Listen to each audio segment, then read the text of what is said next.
गिरणी कामगारांचा पुत्र ते थेट कोल्हापुरातील साखर सम्राट. विधानसभेची तयारी रंगतदार.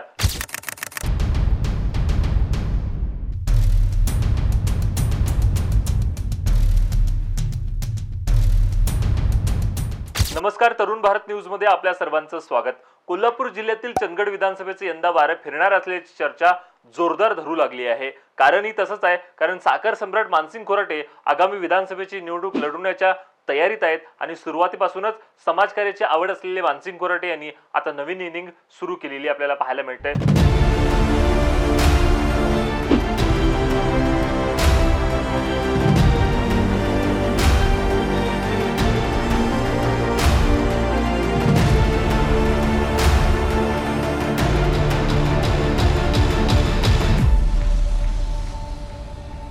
मानसिंग खोराटे कोण आहेत हे आता आपण पाहणार आहोत. कोल्हापूर जिल्ह्यातील आजरा तालुक्यातील हालेवाडी गावचे सुपुत्र. गोव्यात इंग्रजी माध्यमातून त्यांचं प्राथमिक शिक्षण झालं. ते केमिकल इंजिनिअरिंग पदवीधारक आहेत आणि काही काळ त्यांनी गोडावत समूह यात नोकरी केलेली आपल्याला पाहायला मिळते आणि आता सध्या ते अथर्व शुगर कंपनीचे अध्यक्ष असून जिल्ह्यात साखर निर्यातीचा मोठा व्यवसाय त्यांनी सुरू केलाय. त्यामुळे त्यांच्याकडे आता दौलतसह दुसऱ्या एका कारखान्याची मालकी असून त्यांचे वडील कैलासवासी गणपती खोराटे हे पूर्वी गिरणी कामगार होते. बंद पडलेला दौलत साखर कारखाना ताब्यात घेतल्यानंतर कारखान्याच्या नफ्यात वाढ झाली आहे. सुरुवातीपासूनच समाजकार्याची आवड असलेले खोराटे आता आपली नवीन इनिंग सुरू केली आहे. बंद अवस्थेतील दौलत कारखाना स्वतःच्या जीवावर चालून त्या कारखान्याला ऊर्जित अवस्था प्राप्त करून दिली असून चंदगड विधानसभा क्षेत्रातील नागरिकांना रोजगार मिळवून दिला. त्याचबरोबर तरुणांचा रोजगार निर्मितीचं स्वप्न पूर्ण करत त्यांनी चंदगड विधानसभेत एक प्रकारे बदल घडवून आणला असून त्यातून त्यांना लोकप्रियता मिळत गेलेली आपल्याला पाहायला मिळते. त्याचप्रमाणे विशेषतः तरुणांमध्ये मानसिंग खोराटे हे अल्पावधीतच लोकप्रिय बनलेले आपल्याला पाहायला मिळत आहे.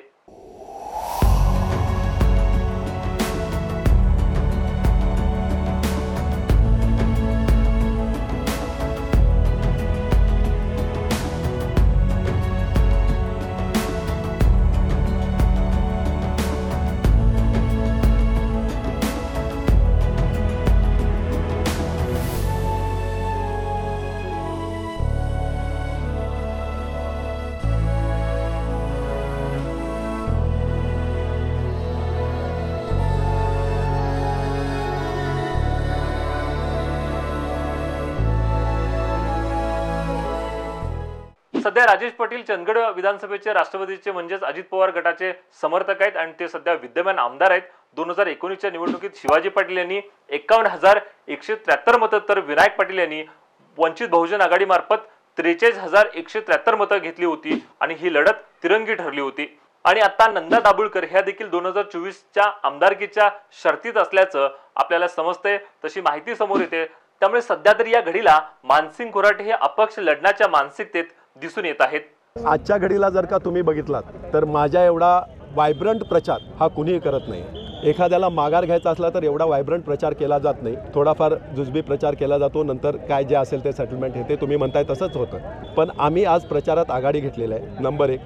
नंबर 2, मला माघार घ्यायला लावणं किंवा मी माघार घेणं, मी मुळातच कुठल्याही गोष्टीत आजपर्यंत माघार घेत आलेलो नाही. जर का मला माघार घ्यायचीच असती तर मी मुळात हे उभारच राहिलो नसतो. आणि जरी कुणाचा फोन जरी आला तरी मला त्या फोनला विशेष लक्ष देण्याची गरज नाही. कोणत्याही परिस्थितीत माघार नाही. मी उतरलोय तर लढणार, जिंकू किंवा हरू, पण लढणार हे 100%. कोल्हापूरकर समर्थकांसोबत मन की बात करत मानसिंग खोराटे यांनी आगामी विधानसभेच्या दृष्टिकोनातून प्रचाराचा नारळ फोडल्याचं चित्र आपल्याला पाहायला मिळतंय.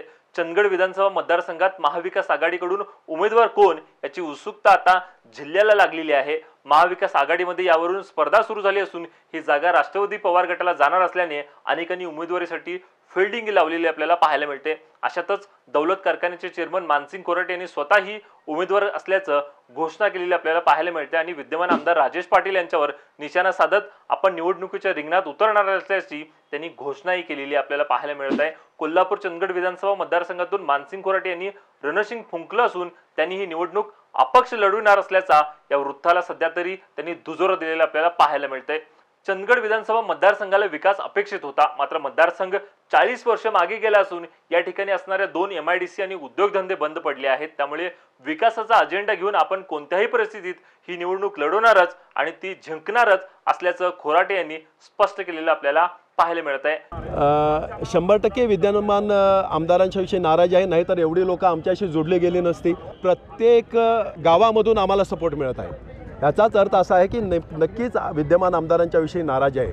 या दरम्यान चंदगड विधानसभा मतदारसंघाची निवडणूक दौलत सहकारी साखर कारखान्याच्या अवतीभोवती फिरते असं यापूर्वीचा अनुभव आहे. आता या कारखान्याचे चेअरमन विधानसभा निवडणुकीच्या रिंगणात उतरल्याने या मतदारसंघात तगडी लढत दिसून येणार हे चित्र स्पष्ट झालेलं आपल्याला पाहायला मिळत आहे. आपल्याला हा व्हिडिओ कसा वाटला हे कमेंट करून कळवा आणि हे जास्तीत जास्त लाईक आणि शेअर करायला विसरू नका आणि चॅनल सबस्क्राईब करा.